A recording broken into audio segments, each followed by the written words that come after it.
أعوذ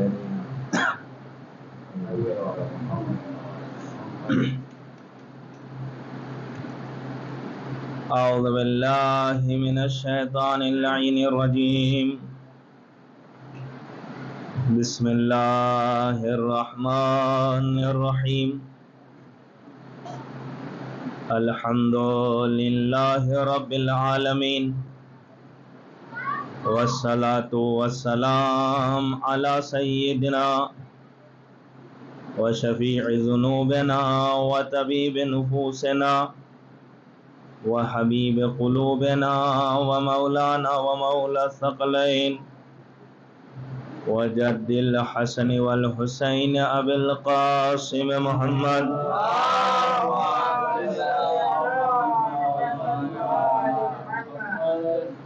وعلى آله الطيبين الطاهرين المعصومين المظلومين، ولعنة الله على أعدائهم أجمعين. أما بعد، فقد قال الله تبارك وتعالى في القرآن المجيد والفرقان الحميد. بسم الله الرحمن الرحيم. يريدون ليطفئوا نور الله بأفواههم والله متم نوره ولو كره الكافرون. صلوات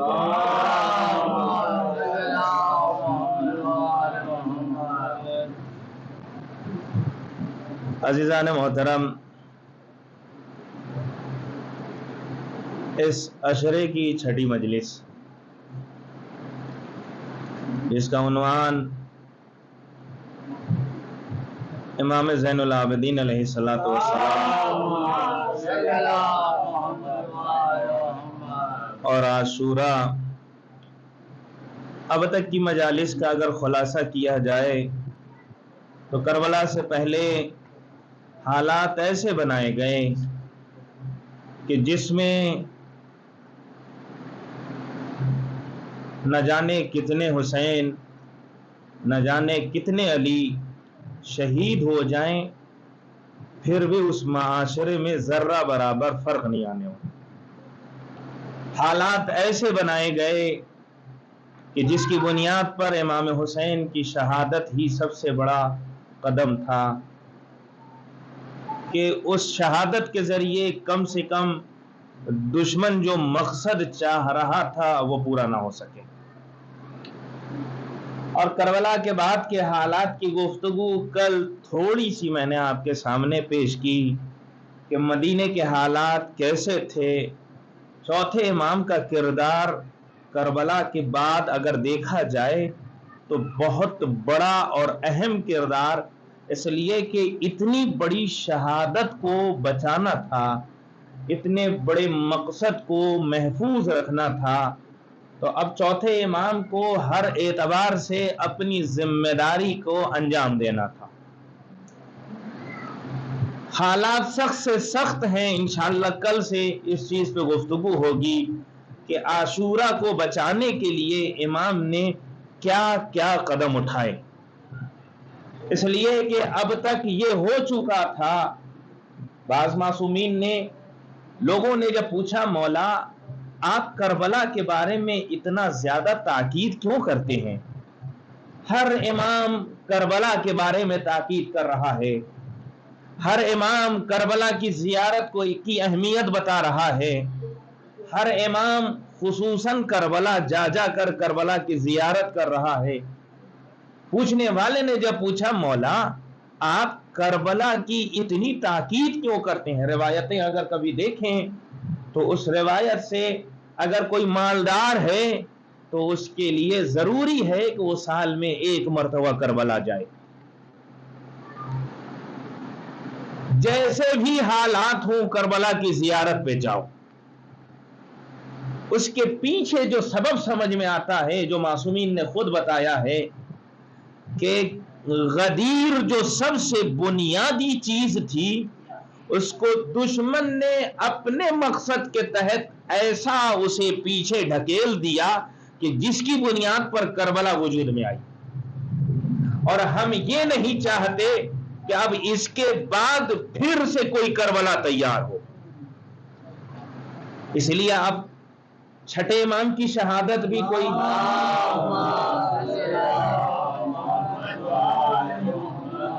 کوئی آسان سی بات نہیں ہے. انہیں بھی شہادت ملی. 7ویں امام, 8ویں امام, 9ویں امام, ہر امام شہید ہو رہے ہیں, مگر ہر امام اپنی شہادت سے پہلے یہ کہہ رہے ہیں کہ جو دن امام حسین کی شہادت کا تھا ویسا دن شہادت کا کسی اور کو نہ ملا. کیوں؟ اس لیے کہ اگر ہر امام کے لیے, توجہ شرط ہے, اگر ہر امام کے لیے ایک نئی کربلا بنا دی جاتی تو اصل کربلا سے انسان منحرف ہو جاتا. اور یہ وہی افراد ہیں جو اولنا محمد, اوسطنا محمد, آخرنا محمد, کلنا محمد. اگر کربلا کوئی پہنچ گیا یقیناً وہ آخری تک آئے گا. اس لیے معصومین کی یہ ایک تاکید رہی ہے. انشاءاللہ اسے میں عرض کروں گا مفصل کہ چوتھے امام نے کیسے کربلا کو بچایا. جہاں امام حسین کی جان لوگ آسانی سے لے رہے ہیں, جہاں خلیفۃ الرسول کہنا جرم تھا, اس لیے کہ میں نے آپ کے سامنے پیش کیا کہ رسول کا خلیفہ پیش کرنا اس کا مطلب یہ ہے کہ رسول خود بخود اس کی ذیل میں آ جائیں گے. دشمن نے یہ کوشش کی کہ اس زمانے میں خلیفۃ الرسول کے بجائے خلیفۃ اللہ استعمال کیا جائے, ڈائریکٹ اللہ کا خلیفہ استعمال کیا جائے. اور جب اللہ کے خلیفے کی بات آئی تو پھر اس میں رسول کی بات خود بخود ختم ہو جائے گی. جب بھی رسول کی بات آئے گی تو خود بخود رسول کے بعد جانشین کی بات آئے گی. یہ پری پلان خلیفۃ اللہ. اور وہ میں نے آپ کے سامنے عرض کیا تھا, آپ نے یہ واقعہ سنا بھی ہے بہت اچھے انداز سے. اپنے درمیان لوگ ذکر بھی کرتے ہیں کہ یوسف کو اس لیے نبوت نہیں, یوسف کے بیٹے کو اس لیے نبوت نہیں ملی کہ جب یوسف کے پاس ان کے والد پہنچے تھے تو وہ احترام میں اپنے والد کے تخت سے اٹھے نہیں تھے. یہی ہے نا, اس لیے یوسف کی نسل میں پھر یوسف کی نسل میں پھر نبوت نہ چلی. سنا ہوا ہے نا آپ کا. یہ لوگ اچھے پیش کرتے ہیں, مگر آپ کبھی سوچئے, اس سوال کا جواب اگر تلاش کیجئے تو آپ کو معلوم ہوگا کہ قرآن کے برخلاف اس روایت کو گڑھا گیا, قرآن کے خلاف.